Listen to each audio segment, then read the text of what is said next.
പ്രധാനമായ മറ്റൊരു വാർത്തയിലേക്ക് പോവുകയാണ്. ഗോവിന്ദച്ചാമിയുടെ ജയിൽ ചാട്ടവുമായി ബന്ധപ്പെട്ട് നിർണായകമായ വിവരങ്ങളാണ് പുറത്തുവരുന്നത്. ഗോവിന്ദച്ചാമി ജയിലിൽ മൊബൈൽ ഫോൺ ഉപയോഗിച്ചിരുന്നുവെന്നാണ് റിമാൻഡ് റിപ്പോർട്ടിൽ വ്യക്തമാക്കുന്നത്. പാലക്കാടുള്ള ഒരാളുമായിട്ടാണ് സംസാരിച്ചത്.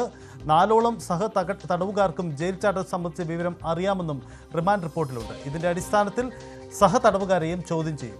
ജയിൽ ചാട്ടത്തിൽ ഗോവിന്ദച്ചാമിക്കെതിരെ കൂടുതൽ വകുപ്പുകളും ചുമത്തിയിട്ടുണ്ട്. ഗോവിന്ദച്ചാമിയെ രാവിലെ കണ്ണൂർ സെൻട്രൽ ജയിലിൽ നിന്ന് വിയ്യൂർ ജയിലിലേക്ക് മാറ്റി. അതീവ സുരക്ഷയിലാണ് ജയിൽ മാറ്റം.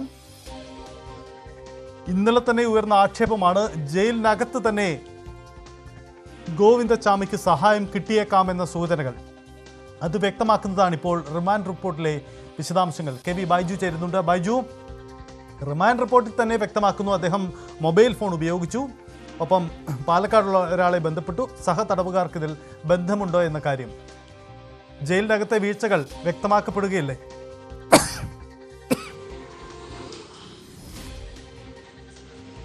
തീർച്ചയായും സൈത്തെ ഗുരുതരമായ കണ്ടെത്തലുകളാണ് ഇപ്പോൾ പോലീസിന്റെ ഭാഗത്തു നിന്നും അന്വേഷണത്തിൽ നിന്നും ഇപ്പോൾ മനസ്സിലാക്കാൻ സാധിച്ചത്. അതിൽ ഏറ്റവും പ്രധാനം ഈ ജയിലുകളിൽ ലഹരി ഉപയോഗിക്കുന്നുണ്ട് എന്നതാണ്. കഞ്ചാവ് ഉൾപ്പെടെയുള്ള ലഹരി യഥേഷ്ടം ജയിലുകളിൽ ലഭിക്കുന്നു എന്നാണ് ഗോവിന്ദച്ചാമി നൽകിയിരിക്കുന്ന മൊഴി.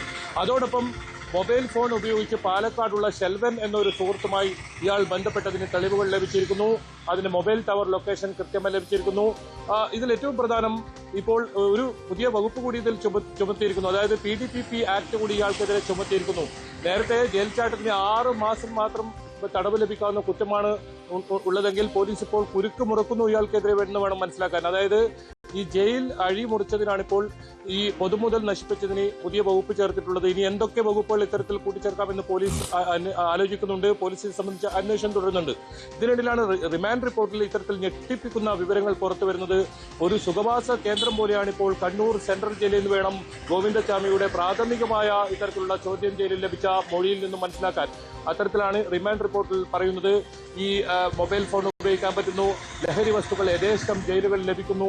മാത്രമല്ല ഇയാൾ നൽകിയ മൊഴി അത് പൂർണ്ണമായും പോലീസ് വിശ്വാസത്തിലെടുത്തിട്ടില്ല എന്ന് വേണം മനസ്സിലാക്കാൻ. കാരണം ഇയാൾ പറഞ്ഞത് ഒരു സഹതടവുകാരന് മാത്രമാണ് ഈ ജയിൽ ചാട്ടം സംബന്ധിച്ച് അറിയാമെന്നാണ്. പക്ഷേ റിമാൻഡ് റിപ്പോർട്ടിൽ വ്യക്തമാക്കുന്നു 4 തടവുകാർ ഇയാൾക്ക് ഇതിന് സഹായം ചെയ്തിട്ടുണ്ടെന്നാണ്. അപ്പോഴും ഉദ്യോഗസ്ഥ തലത്തിൽ ഏതെങ്കിലും തലത്തിൽ സഹായം ചെയ്തിട്ടുണ്ടോ എന്ന കാര്യത്തിൽ ഒരു വ്യക്തത അതിൽ വരുത്തുന്നില്ല. അത് സംബന്ധിച്ച് പോലീസ് അന്വേഷണം നടക്കുന്നുണ്ട്. ഇപ്പോഴും പോലീസിന്റെ അന്വേഷണം ജയിലിൽ നടക്കുന്നുണ്ട്. നേരത്തെ നടത്തിയ അന്വേഷണത്തിലുള്ള കാര്യങ്ങളാണ് റിമാൻഡ് റിപ്പോർട്ടിൽ പറയുന്നത്. ഇത്തരത്തിൽ കൂടുതൽ വിവരങ്ങൾ ഇപ്പോൾ പുറത്തു വരികയാണ് ഈ ജയിൽ ചാട്ടവുമായി ബന്ധപ്പെട്ട്. എന്തായാലും ഇന്ന് രാവിലെ 7:30 കൂടിയാണ് ഇയാളെ വിയ്യൂർ സെൻട്രൽ ജയിലിലേക്ക് അതീവ സുരക്ഷാ സംവിധാനത്തോടുകൂടി മാറ്റിയിരിക്കുന്നത്. ഏതായാലും 12 മണിയോടുകൂടി ഇയാൾ വിയ്യൂർ സെൻട്രൽ ജയിലിൽ എത്തുമെന്നാണ് നമുക്ക് മനസ്സിലാക്കാൻ സാധിക്കുന്നത്. അവിടെ വിയ്യൂർ ജയിലിൽ എല്ലാ സജ്ജീകരണങ്ങളും ഒരുക്കങ്ങളും ഇയാളെ ജയിൽ പറഞ്ഞാനായി തയ്യാറായിട്ടുണ്ട്. അതായത് ഏകാന്ത സെല്ലിലായിരിക്കും ഇയാളെ പാർപ്പിക്കുക. അതുകൂടാതെ ഇതിൽ CCTV ക്യാമറകൾ ഈ ജയിലിൽ ഉണ്ടാകും. ഒപ്പം ഒരു ഫാനും ഒരു കട്ടിലും അവിടെ ഒരുക്കിയിട്ടുണ്ട്. മറ്റ് സഹതടവുകാർക്കൊന്നും ഇയാളുമായി ബന്ധപ്പെടാൻ കഴിയാത്ത രീതിയിലുള്ള ഒരു സെല്ലായിരിക്കും ഒരുക്കുക. ഭക്ഷണം പോലും ജയിലിനകത്ത് എത്തിക്കും എന്നാണ് ഇപ്പോൾ ലഭിക്കുന്ന ആ ഒരു വിവരം. അത്തരത്തിൽ എല്ലാ സജ്ജീകരണങ്ങളും ഇവിടെ ഒരുക്കി എന്നാണ്. ബൈജു, ഒരു കാര്യം ബൈജുവിലേക്ക് വരാം. എന്തായാലും ഒരു കാര്യം വ്യക്തമാണ്. ഈ കണ്ണൂർ സെൻട്രൽ ജയിലുമായി ബന്ധപ്പെട്ട് നേരത്തെ മുതൽ തന്നെ ഉയരുന്ന ആക്ഷേപം അത് തന്നെയാണ് ഇവിടെയും സംഭവിച്ചത്. കണ്ണൂരെ രാഷ്ട്രീയ തടവുകാരെല്ലാം മൊബൈൽ ഫോൺ ഉപയോഗിക്കുന്നു. പ്രത്യേകിച്ച് വലിയ ക്രൈം കേസിൽപ്പെട്ട രാഷ്ട്രീയ ക്രൈമുകളിൽപ്പെട്ട പലരും മൊബൈൽ ഫോണുകൾ ഉപയോഗിക്കുന്നു എന്ന വാർത്ത മുമ്പും പലവട്ടം വന്നതാണ്. പോലീസ് റിപ്പോർട്ടിലും ഇതുണ്ടായിരുന്നതാണ്. ഇത് തന്നെയാണ് അവിടെ വീണ്ടും സംഭവിച്ചിരിക്കുന്നത്. ജയിൽ ചാട്ടത്തിന് പദ്ധതി ഒരുക്കിയത് മൊബൈൽ ഫോൺ ഉപയോഗിച്ചുകൊണ്ടാണ്. ആരാണ് ഗോവിന്ദച്ചാമിക്ക് മൊബൈൽ ഫോൺ നൽകിയത്? ഗോവിന്ദച്ചാമിയെ സഹായിക്കുന്ന ജയിലിന് പുറത്തുള്ള വ്യക്തി ആരാണ്? ഗോവിന്ദച്ചാമിയെ സഹായിച്ച സഹതടവുകാർ ആരൊക്കെ? എന്തൊക്കെയായിരുന്നു ഗോവിന്ദച്ചാമിയുടെ പദ്ധതികൾ? പാലക്കാടുള്ള ആ വ്യക്തി ആര്? അങ്ങനെ നിരവധി ചോദ്യങ്ങളുമായിരുന്നു. ആരാണ് മൊബൈൽ ഫോൺ ജയിലിനകത്ത് നൽകിയത്? ജയിൽ അധികൃതരുടെ പിന്തുണയില്ലാതെ ഇത് സാധ്യമാകുമോ എന്ന ചോദ്യം കൂടിയാണ്. കെ വി ബൈജു തുടരുന്നുണ്ട്. ബൈജു, നേരത്തെ തന്നെ കണ്ണൂർ സെൻട്രൽ ജയിലുമായി ബന്ധപ്പെട്ട ആക്ഷേപങ്ങൾ നേരത്തെ തന്നെ ഉള്ളതാണ്. രാഷ്ട്രീയ തടവുകാർ, ഈ രാഷ്ട്രീയ ക്രൈമുകളിലൊക്കെ പെട്ടവരൊക്കെ മൊബൈൽ ഫോൺ ഉപയോഗിക്കുന്നു. അവർക്ക് യഥേഷ്ടം കഞ്ചാവും മൊബൈൽ ഫോണുകളും ഉപയോഗിക്കാൻ കഴിയുന്ന ഒരിടമായി കണ്ണൂർ മാറിയിട്ടുണ്ട് എന്നത് ആക്ഷേപമുള്ളതാണ്. ഇപ്പോൾ സംഭവിക്കുന്നത് അതുതന്നെയാണ്. മൊബൈൽ ഫോൺ ആരുകൊണ്ട് കൊടുത്തു? ഇതിൽ ജയിൽ ഉദ്യോഗസ്ഥരുടെ പങ്കുണ്ടോ? അവർ ഇത് കണ്ടില്ലേ? പുറത്തുള്ള സഹായി ആരാണ്? ഇങ്ങനെ നിരവധി ചോദ്യങ്ങൾ ഉണ്ടാവുന്നുണ്ട്. ഒരു കാര്യം വ്യക്തമാണ്, കണ്ണൂർ സെൻട്രൽ ജയിലിൽ ഗുരുതരമായ പിഴവ് പറ്റി എന്നത് പോലീസ് തന്നെ അംഗീകരിക്കുന്നു. അതല്ലേ ഈ റിമാൻഡ് റിപ്പോർട്ടിൽ തന്നെ ഇത് ഉൾപ്പെടുന്നത്?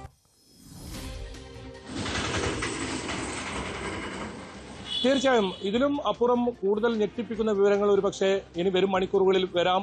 അത്തരത്തിലുള്ള കാര്യങ്ങളിലേക്കാണ് ഇപ്പോൾ പോലീസ് അന്വേഷണം കടക്കുന്നത്. ഏതായാലും ഇതിൽ പോലീസ് അന്വേഷണം ഈ കൃത്യമായി ഗോവിന്ദ് ചാമിയെ കുരുക്കുമുറുക്കുന്ന രീതിയിൽ തന്നെയാണ് ഇപ്പോൾ മുന്നോട്ട് പോകുന്നതെന്ന് വേണം മനസ്സിലാക്കാൻ.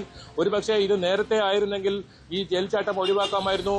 മാത്രമല്ല ഇത്തരം കൊടും ക്രിമിനലുകൾ താമസിക്കുന്ന ഒരു ജയിൽ, ഇതിന്റെ പ്രത്യേക ജയിലിൽ അവിടെ സുരക്ഷാ സംവിധാനങ്ങൾ വളരെ കുറവായിരുന്നു. CCTV ക്യാമറകൾ ഉണ്ടായിട്ടും അത് നിരീക്ഷിക്കുന്നതിൽ പോലീസിന് വീഴ്ച സംഭവിച്ചിട്ടുണ്ട്. ഒരുപാട് ഇത്തരത്തിൽ വീഴ്ചകൾ അക്കമിട്ട രീതിയിൽ നിരത്തി ഉത്തരം കിട്ടാത്ത ചോദ്യമായി ഇപ്പോഴും നിൽക്കുന്നുണ്ടെന്ന് വേണം സഹിത്തെ പറയാൻ. എന്തായാലും ഞാൻ നേരത്തെ സൂചിപ്പിച്ചതുപോലെ തന്നെ ഇതിൽ ഏറ്റവും ഗുരുതരമായ ഒരു കണ്ടെത്തലുള്ളത് മൊബൈൽ ഫോൺ ഉപയോഗിച്ചു. ആരാണ് ഇയാൾക്ക് മൊബൈൽ ഫോൺ നൽകിയത്? ഇനി ഉദ്യോഗസ്ഥ സഹായത്തോടു കൂടിയാണോ ഇത്തരത്തിൽ ജയിലിനകത്തേക്ക് മൊബൈൽ ഫോൺ നൽകിയത്? അതല്ല മറ്റ് സഹതടവുകാർ, സന്ദർശകരായി എത്തുന്നവർ മൊബൈൽ ഫോൺ കൈമാറുന്ന സാഹചര്യമുണ്ടോ? ഇത്തരം സുഖ സൗകര്യങ്ങളെല്ലാം ഈ ജയിലിൽ ലഭിക്കുന്നുണ്ടെന്ന് വേണം ഇതിൽ നിന്ന് മനസ്സിലാക്കാൻ. കൃത്യമായി 1.5 മാസത്തെ പദ്ധതിയാണ് ഇയാൾ, ഇത് ആസൂത്രണമാണ് ഈ ഒരു സംഭവത്തിനായി എടുത്തത്. അങ്ങനെ 1.5 മാസത്തോളം ഇയാൾക്ക് ഇതിന് സെല്ലിനകത്ത് തുണി, അതുപോലെ ബ്ലേഡ് ഇതെല്ലാം സൂക്ഷിക്കാൻ കഴിഞ്ഞിരുന്നു. അതൊന്നും ഈ ജയിൽ ഉദ്യോഗസ്ഥരുടെ ശ്രദ്ധയിൽപ്പെട്ടിട്ടില്ല എന്ന് വേണം മനസ്സിലാക്കാൻ. അങ്ങനെയെങ്കിൽ ഏതായാലും ഗുരുതരമായ വീഴ്ച ഇവരുടെ ഭാഗത്ത് സംഭവിച്ചിട്ടുണ്ട്. പല കാര്യങ്ങളും ഉത്തരം കിട്ടാത്ത ചോദ്യങ്ങളായി തന്നെ ഇപ്പോഴും നിലനിൽക്കുന്നുണ്ട്. മണിക്കൂറുകൾ കഴിഞ്ഞിരിക്കുന്നു, ഒരു ദിവസം കഴിഞ്ഞിരിക്കുന്നു ഇയാളെ പിടികൂടിയിട്ട്. അപ്പോഴും ഇതിൽ ഒരു യഥാർത്ഥ വസ്തുത ഇപ്പോഴും പുറത്തു വന്നിട്ടില്ല എന്ന് തന്നെ പറയേണ്ടി വരും. എന്തായാലും ലഹരി ഉപയോഗം സംബന്ധിച്ച് നേരത്തെയൊക്കെ വാർത്തയായതാണ്, മൊബൈൽ ഫോൺ ഉപയോഗം സംബന്ധിച്ച് നേരത്തെയൊക്കെ വാർത്തയായാണ്. പക്ഷേ ഒരു കൊടും കുറ്റവാളിയായ ഈ ഗോവിന്ദ് ചാമിയെ പോലുള്ള ഒരാൾക്ക് ഇത്തരത്തിൽ മൊബൈൽ ഫോൺ നൽകുക അത് അപകടകരമാണ്. കാരണം പുറത്ത് വലിയൊരു കവർച്ച ഇയാൾ പദ്ധതിയിട്ടിട്ടുണ്ടെന്നാണ് പോലീസിന്റെ അന്വേഷണത്തിൽ ഇപ്പോൾ മനസ്സിലാക്കാൻ സാധിച്ചത്. ഇയാൾ നൽകിയ മൊഴികളെല്ലാം പൂർണ്ണമായും പോലീസ് വിശ്വസിക്കാൻ തയ്യാറായിട്ടില്ല. കാരണം ഇയാൾ പറഞ്ഞത് ഈ ജയിലിൽ നിന്നും തനിക്ക് മാറ്റം വേണം, ജയിൽ ചാട്ടം അതിന് വഴിയൊരുക്കുമെന്നാണ്. അത് പോലീസ് വിശ്വസിക്കുന്നില്ല. പുറത്ത് കൃത്യമായ ആസൂത്രണം നടന്നിട്ടുണ്ട്. ഇയാൾക്ക് സഹായിയായി ആളുണ്ട്. ഞാൻ നേരത്തെ സൂചിപ്പിച്ചതുപോലെ തന്നെ ഷെൽബൻ എന്ന് പറയുന്ന പാലക്കാടുള്ള ഒരാളുമായാണ് ഇയാൾ സംസാരിച്ചിരുന്നത്. എന്താണ് ഷെൽബനുമായി ഇയാൾ പദ്ധതിയിട്ടത്? എവിടെയാണ് ഇയാൾ ഇത്തരത്തിൽ വലിയ കവർച്ച പദ്ധതിയിട്ടത്? കൃത്യമായി കവർച്ച നടത്താൻ വേണ്ടി തന്നെയാണ് ഇയാൾ ജയിൽ ചാടിയെന്ന ഒരു നിഗമനം പോലീസ് പങ്കുവെക്കുന്നുണ്ട്. ഏതായാലും ഇതെല്ലാം പുറത്തു വരേണ്ടതുണ്ട്. പോലീസിന്റെ അന്വേഷണം ഒരു ഭാഗത്ത് നടക്കുന്നുണ്ട്, ഒപ്പം ജയിൽ വകുപ്പിന്റെ ആഭ്യന്തര അന്വേഷണം ഇപ്പോൾ നടക്കുന്നുണ്ട്. എന്തായാലും ഇപ്പോഴും അന്വേഷണ ഉദ്യോഗസ്ഥർ ജയിലിനകത്തുണ്ട്. കൂടുതൽ വകുപ്പുകൾ ഇയാൾക്കെതിരെ ചുമത്താനുള്ള നടപടികൾ ആലോചിക്കുന്നുണ്ട്. നിലവിൽ PDPP ആക്ടാണ്, പൊതുമുതൽ നശിപ്പിച്ചതിനുള്ള, ഈ ജയിലിന്റെ അഴിമുറിച്ചതിനുള്ള വകുപ്പാണ് ഇപ്പോൾ ചേർത്തിട്ടുള്ളത്. നേരത്തെ ജയിൽ ചാട്ടത്തിന് മാത്രമായിരുന്നു ഇയാൾക്കെതിരെ കേസെടുത്തിരുന്നെങ്കിൽ ഇപ്പോൾ PDPP ആക്ട് കൂടി ഇയാൾക്കെതിരെ ചുമത്തിയിരിക്കുന്നു. ജയിൽ ചാട്ടം എന്നത് വെറും 6 മാസം മാത്രം തടവ് ലഭിക്കാവുന്ന ഒരു കുറ്റമാണ്. അതുകൊണ്ട് തന്നെ ഏതെങ്കിലും തരത്തിൽ കൂടുതൽ വകുപ്പുകൾ ചുമത്തുക എന്നാണ് പോലീസ് ഉദ്ദേശിക്കുന്നത്. ഏതായാലും സുഭാഷ് ബാബു നമുക്കൊപ്പം ചേരുന്നു.